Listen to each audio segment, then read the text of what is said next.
I'd like to first introduce our moderator for the session, Mr. Yashwendra Singh, Executive Editor, The Economy Times. We could get a louder round of applause. Come on, we can do this. A very good morning, sir. Please. And I'd like to now introduce the panelists. As I get them on board here for the panel, just put your hands together as enthusiastically as you can.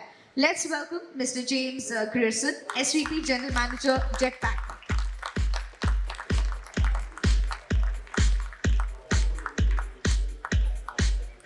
Next, we have Mr. Pari Natarajan, CEO, Zenov. Ladies and gentlemen, come on, let's pump up the applause as they join us up on stage.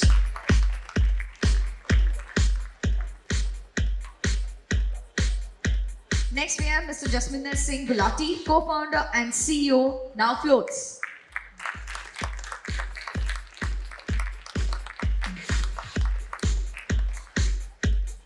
And last but not the least, we have Mr. Manish Dalal, SVP and General Manager, EIG APAC. A very good morning, gentlemen. Please take your seats, and I would like to leave the panel to the expertise of Mr. Yashwendra Singh. Thank you so much, panelists, for taking time off and participating in this discussion. And thank you so much, Manish, for setting the contest early in the morning and laying the foundation for this panel. So as we all know, there are about 70 million SMEs out there that contribute 10% to the country's GDP and offer 460 million people jobs. But I feel this is just the tip of the iceberg. There's a huge potential that remains to be tapped by these SMEs. So much so that, according to studies, SMEs can contribute another 10% to the GDP, taking it to approximately 40-45%, provided they leverage digital. So what are the roadblocks, what are the challenges that prevent SMEs from adopting digital and unleashing their full potential is what we are going to discuss in this panel with our experts today. So to start with, let me start with you, Manish. As I just said, 70 million SMEs, yet only 2 million have websites today. So what is the disconnect here? Why this gap?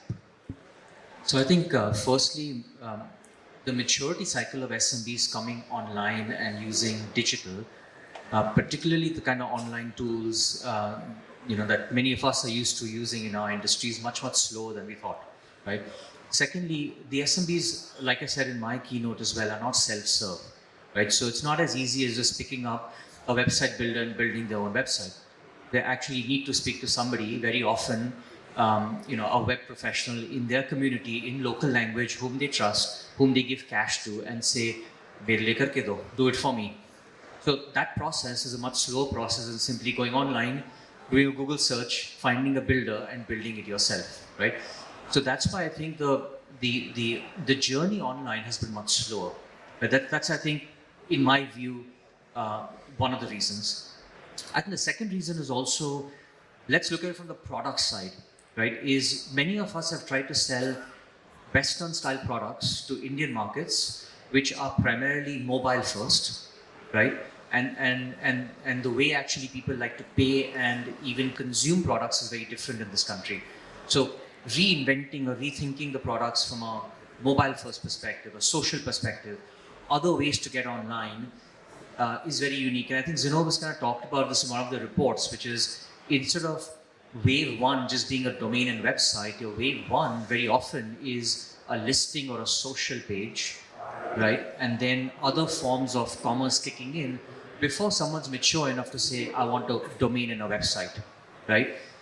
So there's also that maturity cycle. There's also a market specifics in terms of how the market's evolved. I think all those are reasons that we haven't seen the kind of uptake for online technologies and, I'd say, online presence at the same clip as what many of us thought many years ago. But that doesn't mean the opportunity is not there, and that doesn't mean we shouldn't think about how to adequately serve that opportunity through this audience and through the right product sets. Of course, the opportunity is there. It's just about addressing it. So, I mean, you are into research. What has been your experience with respect to uptake of digital in SMEs? Sure. I think fundamentally, just to build on Manish's point, I think the last, I would say, 5 years have been very interesting in the Indian SME landscape purely because of 4 or 5 big things that happened. One is this whole scenario around GST building up, and that almost like literally forcing SMBs to kickstart their digital journey. About 13 million SMBs today are GST compliant and registered onto that platform. Then came the aggregators of all sorts. You had Flipkarts of the world, you had Olas of the world, and then you had some very specific vertical-oriented aggregators like a BlackBuck or a Rivigo in the logistics industry and so on and so forth, right? So that started aggregating purely on a digital construct, right? Started aggregating about 12 to 15 million SMBs. And then Geo happened in parallel, right? Where the connectivity costs, I think just to add to Manish's point, not just mobile first, but frictionless, right? If you think of Geo, the reason they were able to do a lot of signups was not because it was a cheaper solution only, but because the verification of an individual using an Aadhaar stack became frictionless, right? In 30 seconds, you could literally validate a person and give him or her a SIM card, right? So I think some of those fundamentals are starting to build up. Companies do realize the importance of how this market is a little different from the Western markets, how the do-it-for-me scenario has been a big roadblock, and to that extent, a lot of companies are coming up with innovative products. Now Floats is one such company who's cracked the code a little bit on that. There are many other large companies who are trying to solve for it. I think to my mind, the foundation is laid, and this 2 million base or 1 million base of website could potentially increase to 10 million in the next few years if some of these building blocks come and play together, right? But I think from an opportunity perspective, it's been on a journey, and a maturity should happen in the next few years. So you see a quantum jump happening now, Yeah. going forward. Yeah. Coming to you, Jas, you're a strong player in the B and C tier cities. What is your experience? Do you see that kind of growth that you were expecting, or do you see, a sluggish growth given the fact that SMEs are yet to aggressively go digital? Yeah, so just from our perspective, as both Praveen and Manish, and we've been partners in this grind for about good 5 years that we've all focused on this industry very deeply. The fact that we are certainly at a tipping point, and that tipping point, in my opinion, is stemming from that frictionless word that Praveen said. Everybody's on WhatsApp. Okay, nobody has taught any Indian SMB on how to use WhatsApp. There is no ad, there is no training sessions, there is no place they go and learn. Now you got to reach to that level of frictionless technology, for Manish's point, that things have to tip over when the value is very clear and somebody has built as frictionless a technology as that. I mean, getting a WhatsApp group with 10 of your buyers and sending them your catalog or portfolio seems to be a very pervasive Indian way of doing business. And and that's a very Indian thing, by the way. I mean, you can go to a bunch of the countries everywhere in the world, and this behavior that I just said, I mean, it doesn't exist in the Western world. And anybody who comes to India and they say, how does the business happen? And they say, just WhatsApp. And they say, what do you mean by the WhatsApp? The marketing is all done on WhatsApp. So that level of frictionless technology, with all the enablement of a phone and access of a geo and a smartphone pricing and availability, and all that of course matters, the larger fundamentals matter. But in our opinion, and that's where some of our success has been, that we built something very, very simple. We still fundamentally sell a piece of technology where you chat with a chatbot, and in 4 messages, it builds a website. And the 5th message onwards, is content on the website. So what have we done? We've removed the concept of, go first, understand which domain exists, buy a domain builder, do this, and then that's what all the people in this room have to reach that level of technology building on top of the domain sellers and on top of the registries and on top to reduce it to so simple things for Indians to go out and experiment with it. I mean, at 56,000 paying customers in India that we have, 58% of them are in tier 2 and tier 3. But to what Manish and Praveen are saying, well, it has been a personal touch. It took us that. Even though the technology was frictionless, we still had to go and show it to someone. We still had to say, hey, see, it takes 30 seconds to build your website. You know, we've not crossed that problem of that person figuring it out itself that it takes 30 seconds. So it's amazing that technology is simplified, but the nudge is not. The nudge is not simplified. So that's why I think Web Pros plays such a large, that nudge. And there's so much of opportunity there just to that nudge and relationship and trust in India is brilliant and it's going to remain. It's a big opportunity. Sure, Jazz. As you rightly said, you need a different approach to tackle the SME segment. Coming to you, James, SME, MSME is definitely a different animal altogether. If you look at the enterprise segment, the challenges are completely different. For an SME, there are budgetary constraints, there are lack of skilled manpower, yet they want their business to be running 24/7, 365 days a year. So how do you think SMEs can achieve all this? What tools are available for developers to enable SMEs achieve all this? Yeah, so there are three main challenges that every small SME has. Number one is their speed to market. They have to be able to get a product out there that can be purchased to keep the business going. Otherwise, they run out of funding and they can't continue on. The second thing is they have to be able to figure out how to automate the processes that they're doing in some fashion. Because if you can't automate, you can't scale. I can't make more James, So I only have a certain number of hours every day. So I have to figure out how to scale and automate my process. And then the third thing is I have to figure out how to simplify the processes so that I can hire other employees, bring them in, and have them take over certain functions within the business. So there are a ton of different tools and things that SMEs can use. There's a lot of open source tools. I happen to work with Jetpack, which is an open source tool built on WordPress, powering 36% of the internet. So that tool helps simplify the creation of a website and management of an online presence, and you can set that up and have it automated and run and transact business for you 24/7. You also have collaboration tools and things, like my teams internally, we use some open source and some paid services. We use a project management app. We use collaboration tools like Google Apps and shared documents and things. You have to find tools that help you be more efficient, effective, and fast.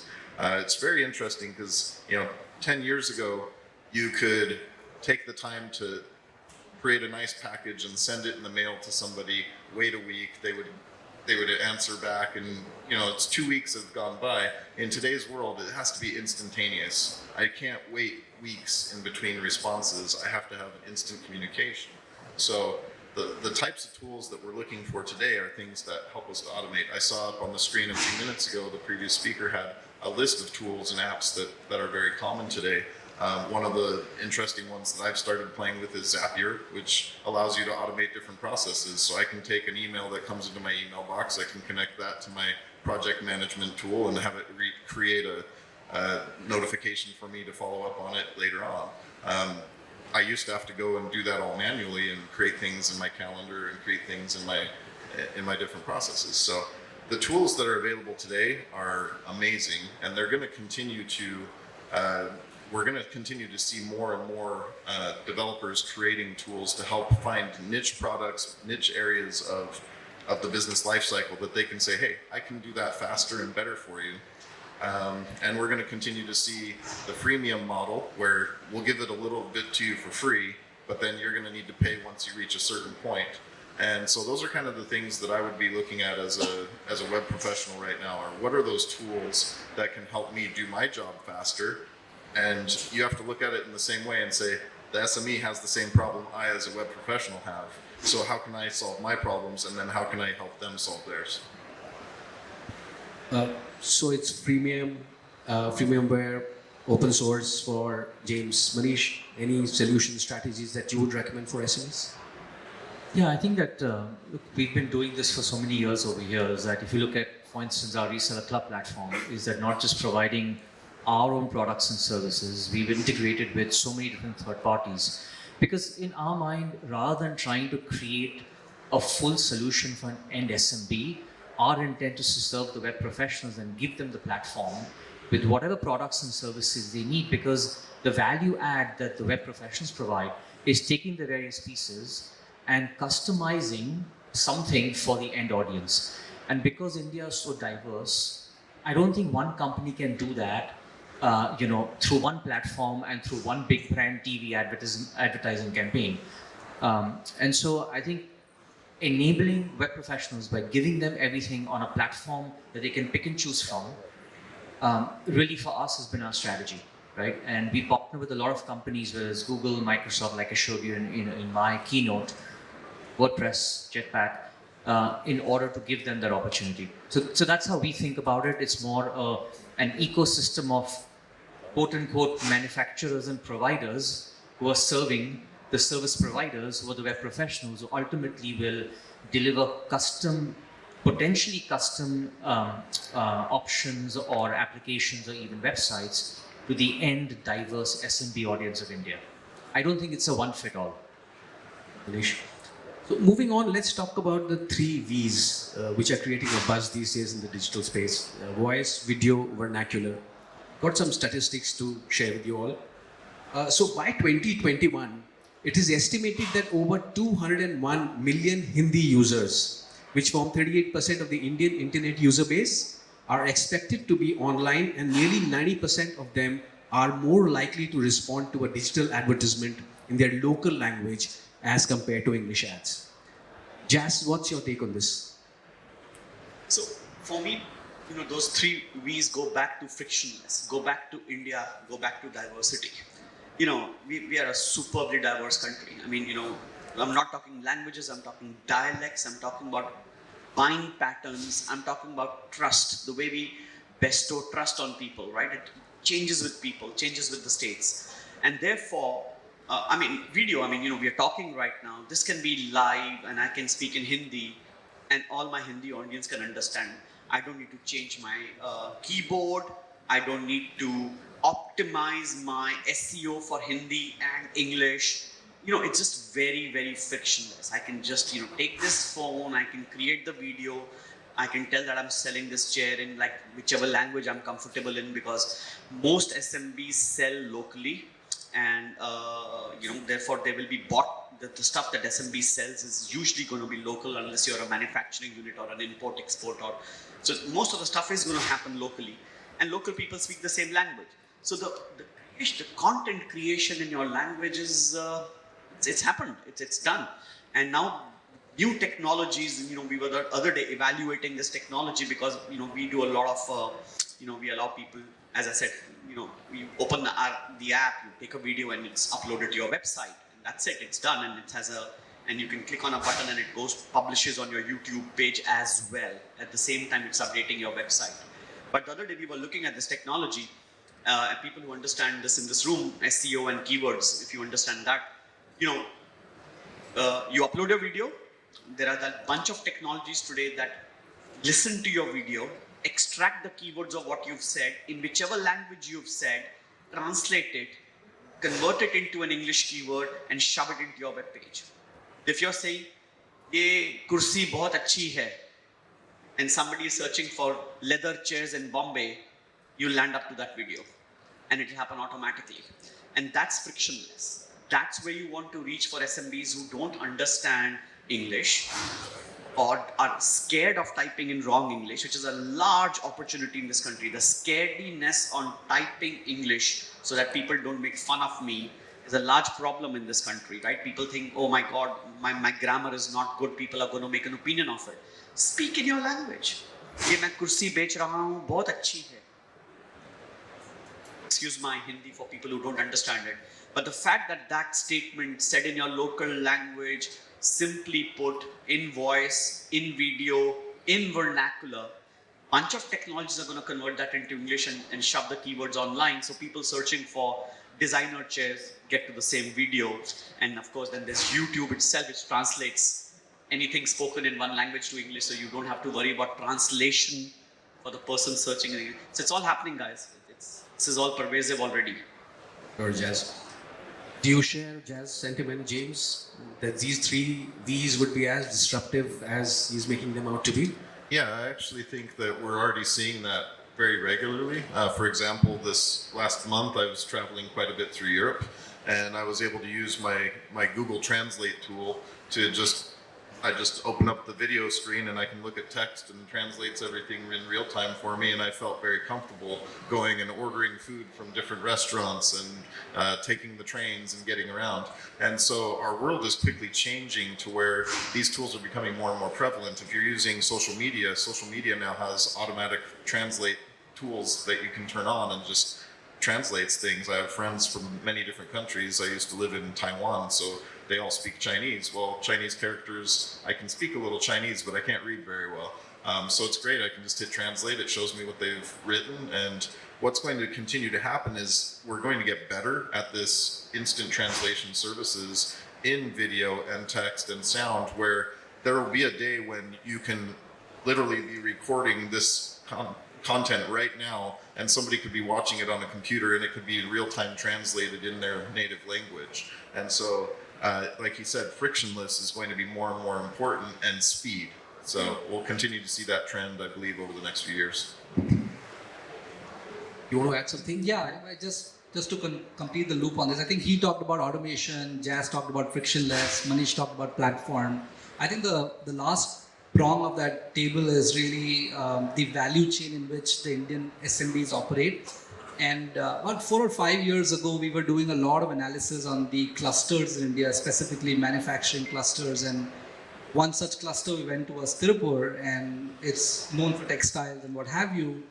One of the interesting learnings we had there was when you make a shirt, right, an apparel, it travels nearly about 7 to 14 kilometers within the cluster, because there are different SMBs in the value chain who are touching that shirt, right? Someone is putting the buttons onto it, someone is sewing it, someone is dyeing it, right? There are a lot of touch points, right? And those touch points in the value chain are hyper local, right? They are the people in the same community, they talk the same language, they are not conversant enough in English, and so on and so forth. So in that segment of the value chain, right, having the power of automation tools, having that frictionless language experience, and having that platform to be able to do this kind of eases the work out. I think I'm very intrigued with one of the researches that NowFloats had put out recently, which is around their journey across the country, understanding SMBs and all of it, the Digital Desh report. One of the prominent challenges that every SMB has highlighted is the fact that their ability to do business faster, the productivity that they can achieve in a single day is getting constrained because of these barriers, right? The ability to not being able to communicate effectively, the ability to not utilize tool effectively because they are so complicated to use. I think that's causing a lot of productivity loss in the market, and the 3 B's that you talked about, I think, are very, very essential to up-level the productivity, to make sure those 7 SMBs who are touching the shirt are able to collaborate effectively and deliver more quantity in a relatively shorter period of time. So to that extent, I think it's extremely important. Sure, Praveen. So you talked about automation.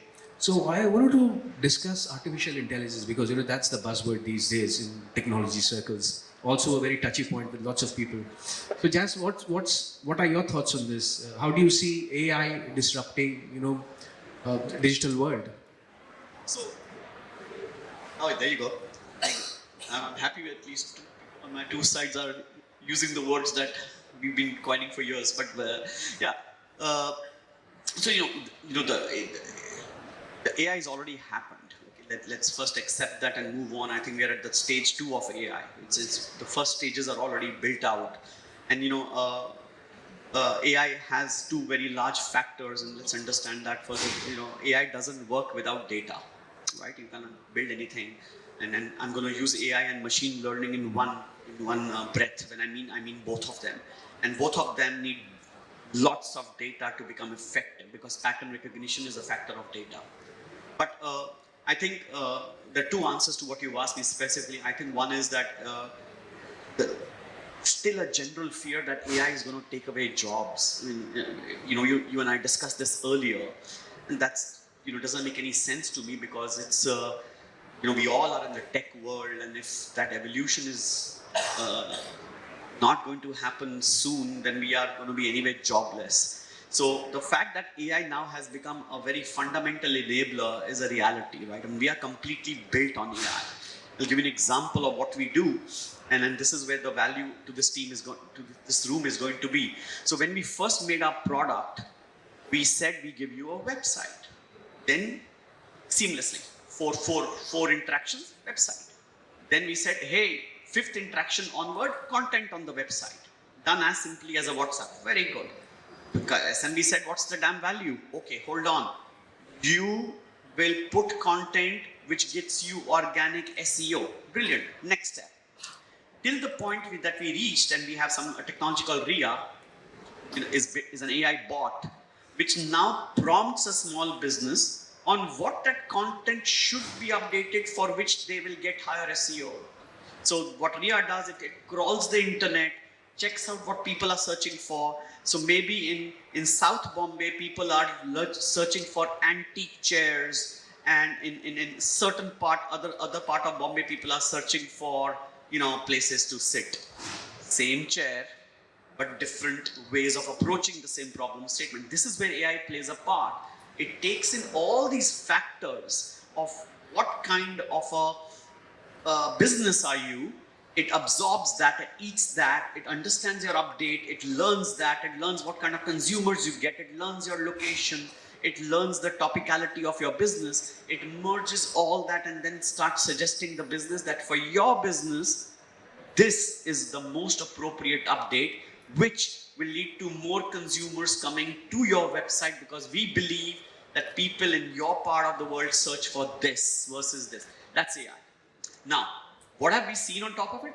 Web pros have built on our platform offerings on top of it, right? So web pros are building APIs on top of it, saying we will be Jazz, we will help you becoming the manufacturing cloud, because you have a data set which is still small, but I'm going to get you and get paid for it to add to that data set. So we have relationships there. So this is going to keep on going on. So AI as a concept is here to stay. I think let's embrace it. It's frictionless. Let's move forward with it. There are other opportunities around that. So clearly, I mean, and in India certainly, the masses and the diversity that we have, AI and digital are the only ways we're going to solve a lot of these issues. Sure. Before we move on to Manish for his thoughts on AI, I want to lay out a classified information.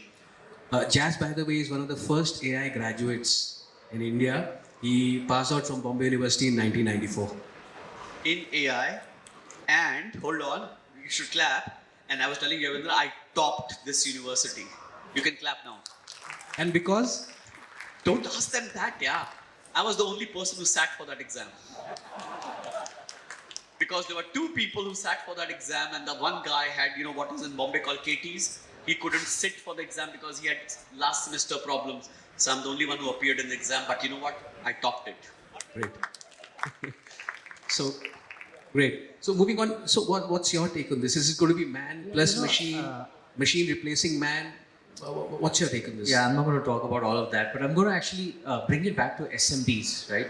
Is like, all this is fancy, it's great stuff, but you tell an SMB, AI, ML, it's all buzzwords. It doesn't make any sense, right? But the question is, people like Jazz, people like those in the audience have to take all those platforms and show the SMB that there is ROI. He's talking about AI can help you get more customers to your website or get more phone calls, etc., get you more leads. That's what you have to show the small business customer.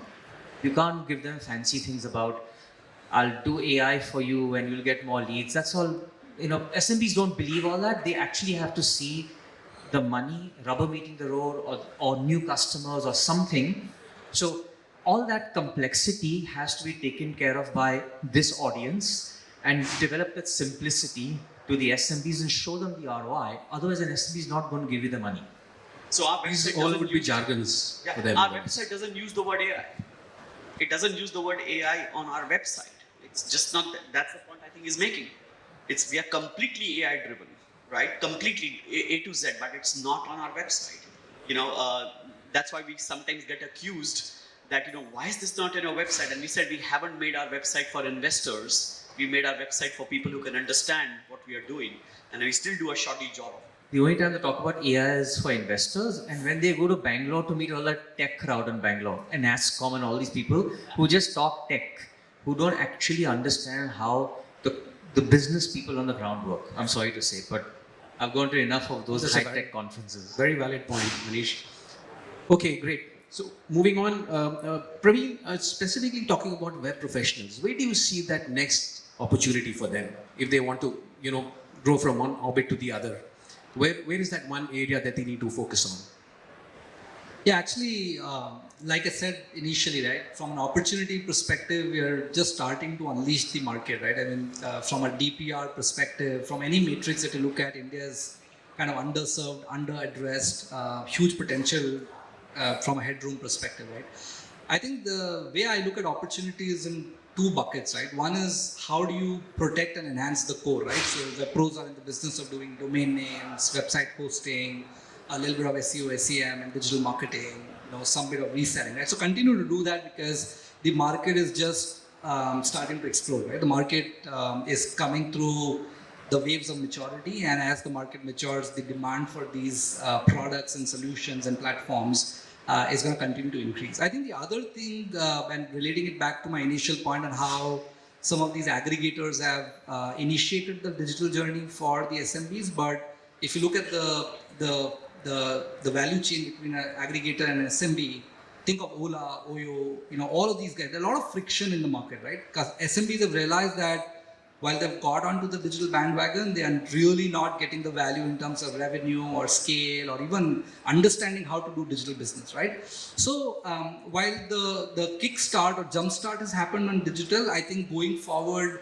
we believe honestly that a lot of SMBs are going to take their IT destiny and IT journey in their own hands, and they're going to build a lot of custom applications that are very specific to their workflow, right? SFDC can come in and talk about disrupting the market.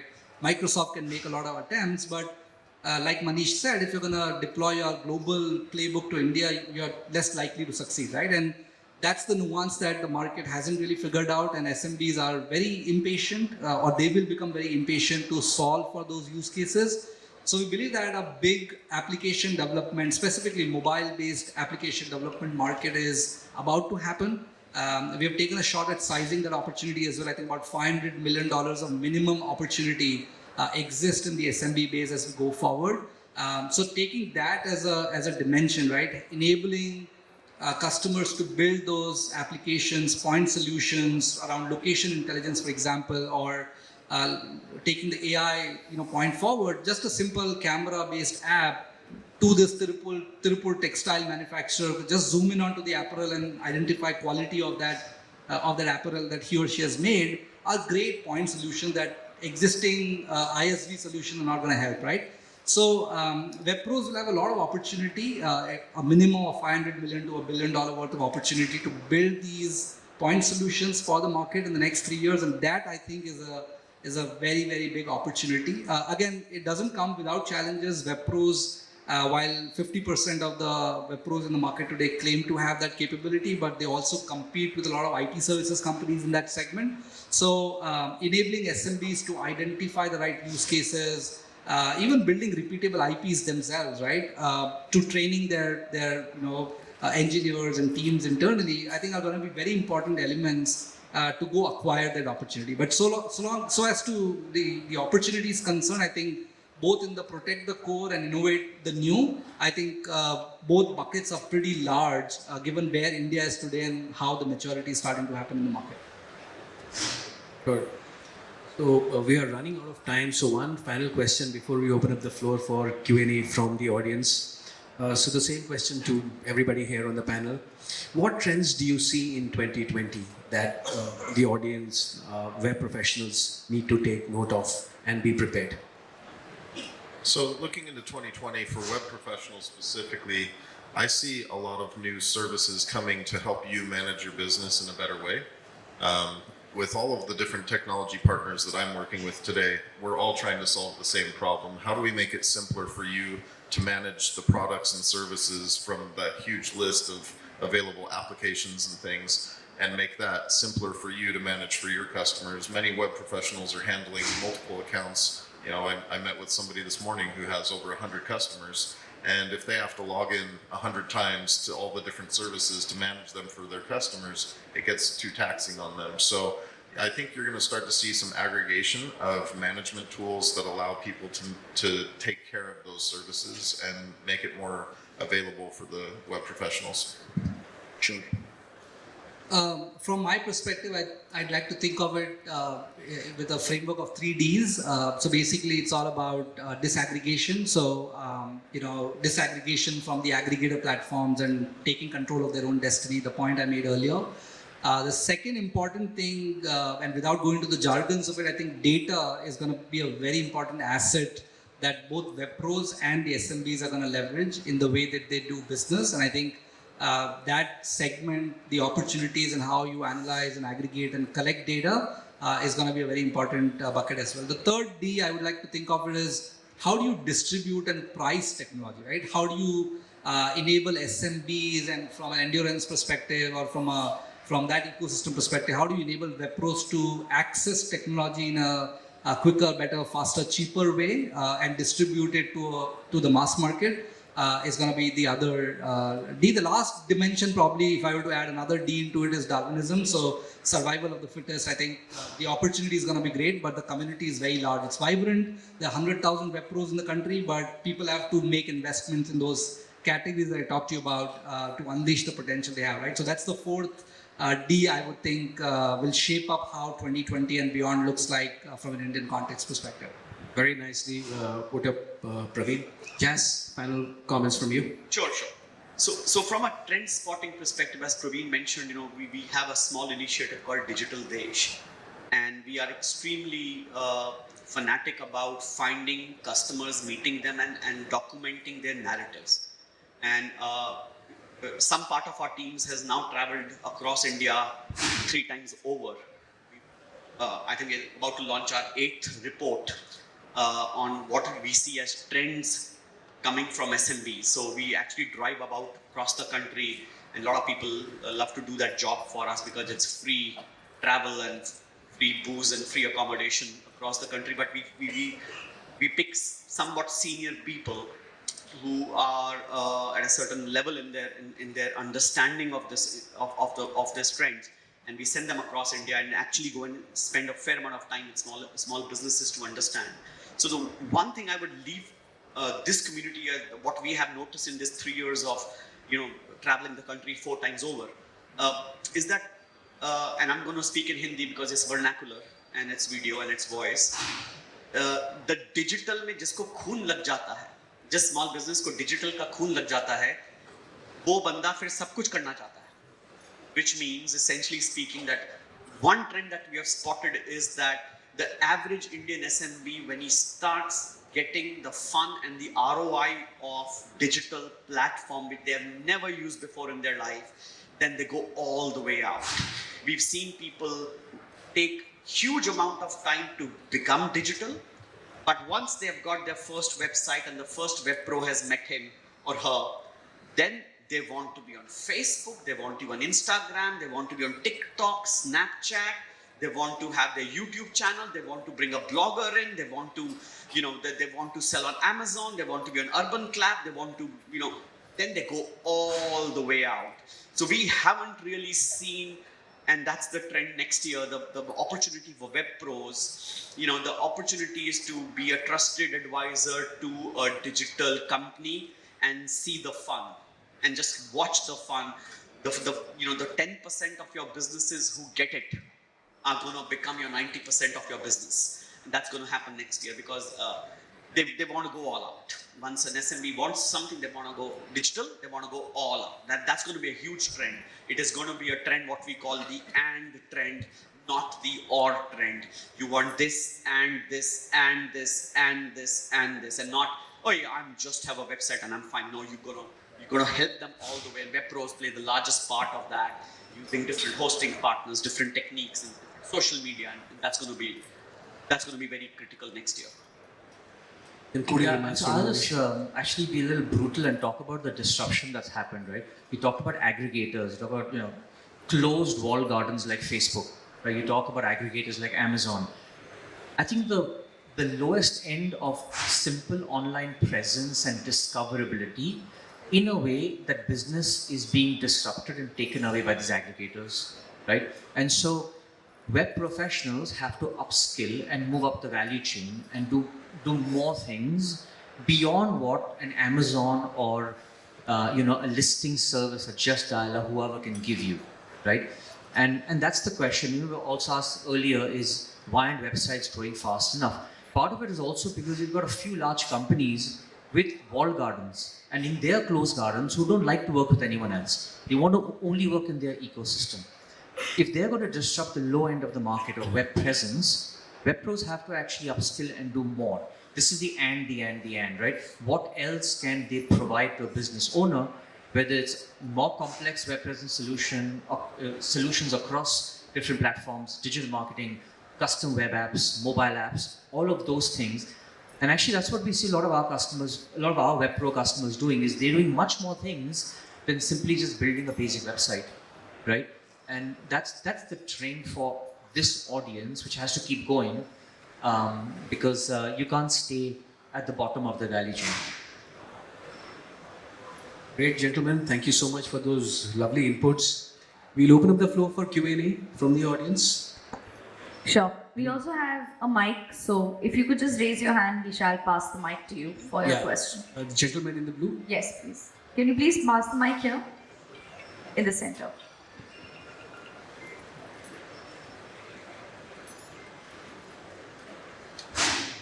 Hello. My question is for Jazz. How to bring existing customer into and what you have told about? Because we are not realizing that we are not experienced this situation yet. Yeah, so that's next year's trend. You will see it soon. So that's the first answer. But simple example. Start with the website. Start with helping them with their Facebook page. Start teaching your customer how to do hashtagging. That's the growth hacking for you. You teach one SMB what is the right hashtag and what it means, and how people are searching on a hashtag, Twitter, Instagram, or any other. If you just teach that part and see the dominoes fall, they will, of course, it's the small business who's running the business, not you. Their ability to understand digital, in fact, in some ways is going to exceed you and me, because they have to do business in their world. They will surpass you. So the only way you can keep up with them is to educate as much as possible, build that trust, and they will do everything for you. There's a lot of opportunity in that. So start with the trust, the smallest thing that you can do for them, and see the ands happen. I hope that answers his question. Yeah.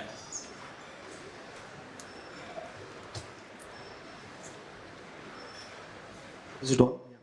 Hi, this is Vikas. Specifically in Mumbai, we have noticed a pattern that a website has become a sales tool.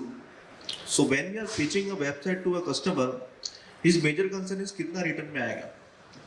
Okay, and some of the customers have unfortunately had a bad experience in last couple of 3-4 years. I don't want to name any company, but there are certain classified websites who had over-promised and under-delivered in terms of leads. So when the customer is not fully aware what a website is, what an ecosystem we are trying to create for a customer, he compares us with the classified websites. Okay, so what is the right value proposition for a customer for a website other than being it a sales tool?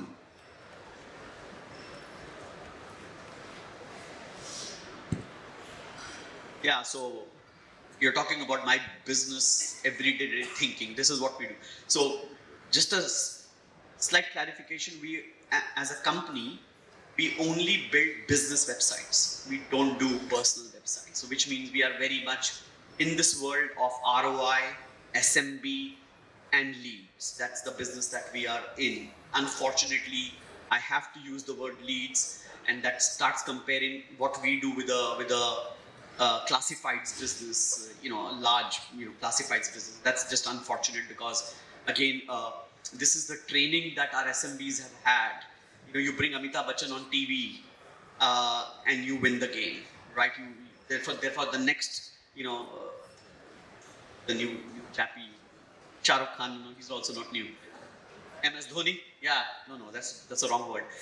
So you have to be built. Say India also takes a lot of time to change their behaviors. Unfortunately, SMBs have started thinking as leads as the ROI only. It's very unfortunate, but it's been very pervasive. So you have to just think of this as an advantage and not as a disadvantage. People are ready to take the next level of thinking on what a website does for them. A classifieds business, for example, cannot book a doctor's appointment or a hotel. That's what you do in a website, on your own website, that we do. Big difference. A classified business is the voice or the text of the classified is done by a BPO person sitting in one corner, while a website is your voice and you put what you think, and the hashtagging point that I was making. You got to keep educating your customer that dunya badal gayi hai. Ab we are in the next stage, and by the way, this world is also going to change in a couple of years. There'll be something else, right? Built on top of websites perhaps, but something else. So it's going to keep moving, and the problem you are facing is the education that your customer has had from a previous company, in a previous campaign, in a previous era of a business, and that is certainly a problem because, ROI is an SMB behavior. So yeah, it is a challenge, but something which you all have to overcome and move to the next stage. Great. So One final question before Sure. we wrap this up. Gentlemen at the back, this will be the final question.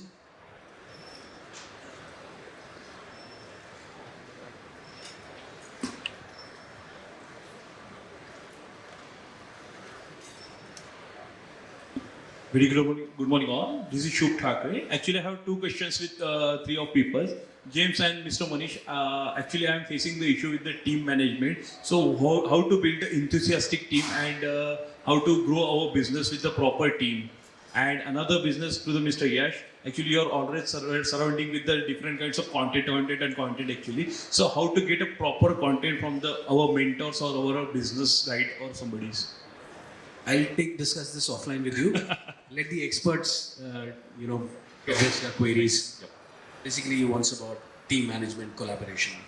Yeah, so for team management and collaboration, I think the most important thing is you can hire somebody that has a skill set that you don't have to fill a need, but you have to be able to take what you're asking as a business owner or an SMB you have to simplify that down to a level that you can explain it. So I found when I was building teams myself, I had a process that I would do and go through, and sometimes I struggled to teach others how to do that process. And it actually helped me to write down all the steps very painstakingly, line by line, this is the next thing you do, then you do this, then you do that. And then when you create that, you have a process now that you can train and teach other individuals. That's the most important part in my mind, because I can train most anybody to do this process, but they have to be able to see what it is before I can ask them to do it. There's a book called The E-Myth, and The E-Myth Revisited. It's an older book about business, and it talks all about McDonald's and how McDonald's,